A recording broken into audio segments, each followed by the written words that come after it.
Okay, I'm gonna start reading here. So, Annabeth craned her neck to see the gateway arch, which looked to me like a huge shopping bag handle stuck on the city. I want to do that, she sighed. What? I asked. Build something like that. You ever see the Parthenon, Percy? Only in pictures. Someday I'm going to see it in person. I'm going to build the greatest monument to the gods, ever. Something that'll last 1,000 years. I laughed. You? An architect? I don't know why, but I found it funny. Just the idea of Annabeth trying to sit quietly and draw all day. Her cheeks flushed. Yes, an architect. Athena expects her children to create things, not just tear them down like a certain god of earthquakes I could mention. I watched the churning brown water of the Mississippi River below. Sorry, Annabeth said. That was mean. Can't we work together a little? I pleaded. I mean, didn't Athena and Poseidon ever cooperate?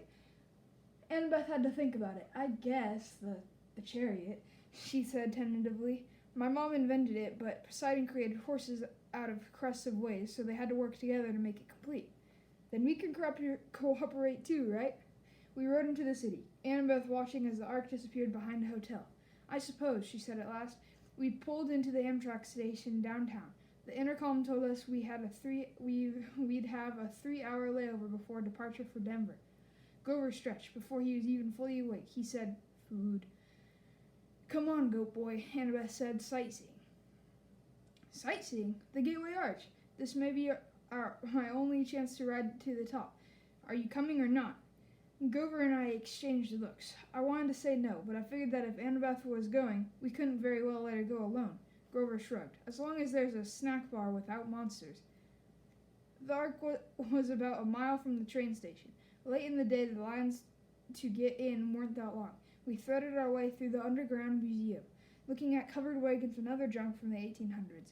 It wasn't all that thrilling, but Annabeth kept telling us interesting facts about how the arch was built, and Grover kept passing me jelly beans, so I was okay. I kept looking around, though, at the other people in the line.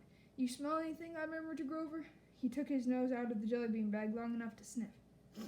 Underground, he said distastefully. Underground air always smells like monsters. Probably doesn't mean anything. But something felt wrong to me. I had a feeling we shouldn't be here. Guys, you know the god symbols of power. Annabeth had been in the middle of reading about the construction equipment used to build the arch, but she looked over. Yeah? Well, hey, Grover cleared his throat.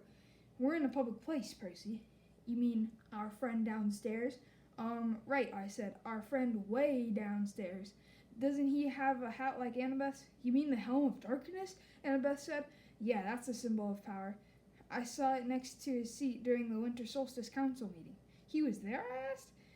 She nodded. It's the only time he's allowed to visit Olympus, the darkest day of the year. But his helm is a lot more powerful than my invisibility hat, if what I've heard is true. It allows him to become darkness, Grover confirmed. He can melt into shadow or pass through walls. He can't be touched or seen or heard.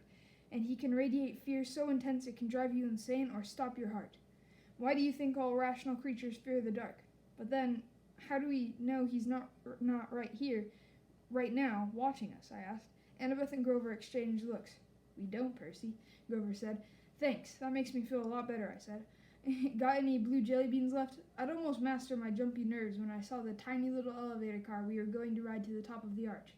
I knew I was in trouble. I hate confined spaces. They make me nuts.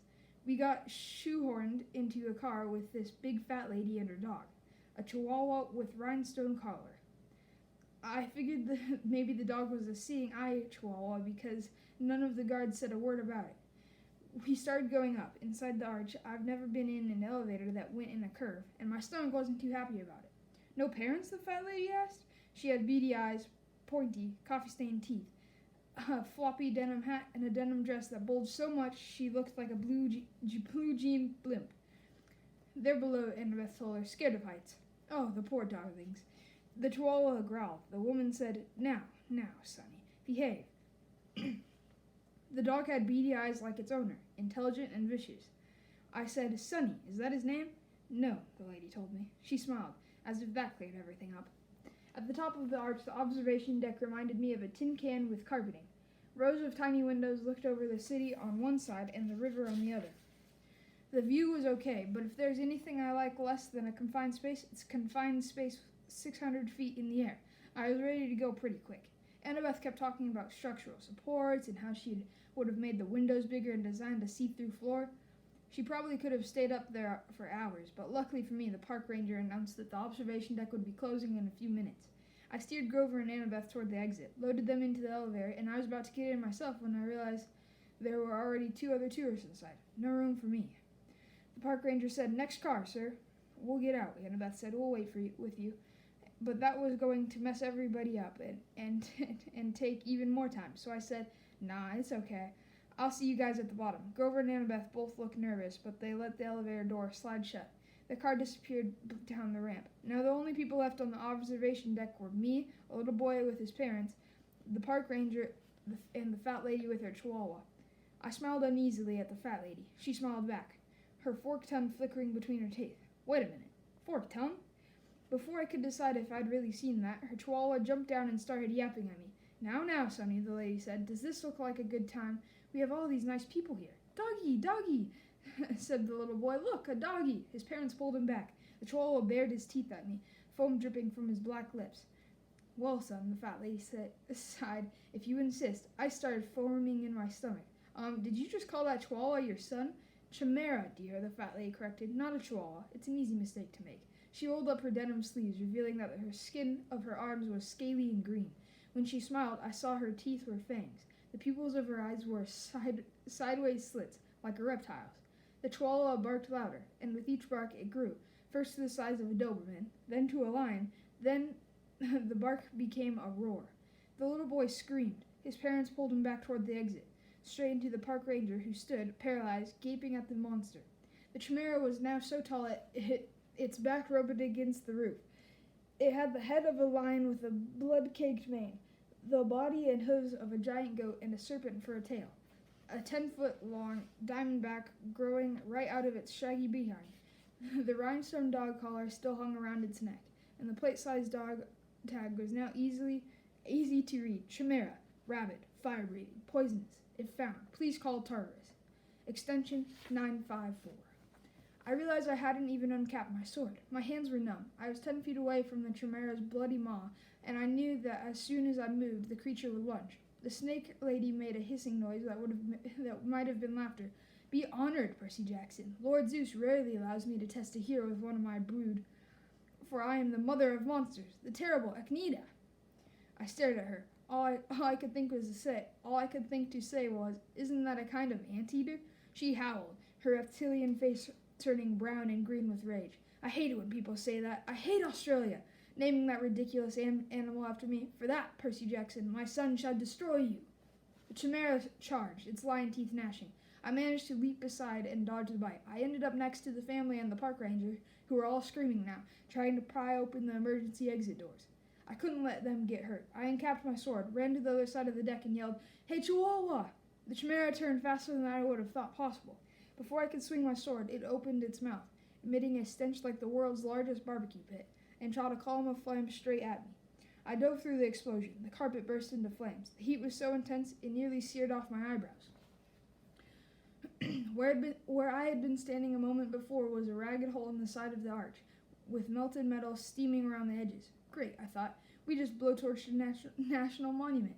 Riptide was now a shining bronze blade in my hands, and as the chimera turned, I slashed at its neck. That was a fatal mistake. The blade sparked harmlessly off the dog collar. I tried to regain my balance, but I was so worried about defending myself against the fiery lion's mouth. I completely forgot about the serpent tail until it whipped around and sank its fangs into my calf. My whole leg was on fire. I tried to jab Riptide into the chimera's mouth, but the serpent tail wrapped around my ankles and pulled me off balance, and my blade flew out of my hand, spinning out of the hole in the arch and down towards the Mississippi River. I managed to get to my feet, but I knew I had lost. I was weaponless. I could feel deadly poison racing up to my chest. I remembered Chiron saying that Anaclosmos would always return to me, but there was no pen in my pocket. Maybe it had fallen too far away. Maybe it only returned when it was in pen form. I didn't know, and I wasn't going to live long enough to figure it out. I backed into the hole in the wall. The chimera advanced, growling, smoke curling from its lips. The snake lady, Achnida, cackled. "They don't make heroes like they used to, eh, son?" The monster growled. It seemed in no hurry to finish me off now that I was beaten. I glanced at the park ranger and the family. The little boy was hiding behind his father's legs. I had to protect these people. I couldn't just die. I tried to think, but my whole body was on fire. My head felt dizzy. I had no sword. I was facing a massive fire-breathing monster and its mother, and I was scared. There was no place else to go, so I stepped to the edge of the hole. Far, far below, the river glittered. If I died, would the monsters go away? Would they leave the humans alone? If you are the son of Poseidon, Nita hissed, you would not fear water. Jump, Percy Jackson. Show me that water will not harm you. Jump and retrieve your sword. Prove your bloodline. Yeah, right, I thought. I'd read somewhere that jumping into water from a couple of stories up was like jumping onto solid asphalt. From here, I'd splatter on impact. The Chimera's mouth glowed red, heating up for another blast. You have no faith, Agneta told me. You do not trust the gods. I cannot blame you, little coward. Better you die now. The gods are faithless. The poison is in your heart. She was right. I was dying. I could feel my breath slowing down. Nobody else could save me, not even the gods. I backed up and looked down at the water. I remembered the warm glow of my father's smile when I was a baby. He must have seen me. He must have visited me when I was in my cradle. I remembered the swirling green trident that had appeared above my head the night of Capture the Flag, when Poseidon had claimed me as his son. And this wasn't the sea. This was the Mississippi, dead center of the USA. There was no sea god here. Die, faithless one, Agneta rasped, and the Chimera sent a column of flame toward my face. Father, help me, I prayed. I turned and jumped, my clothes on fire, poison coursing through my veins. I plummeted toward the river.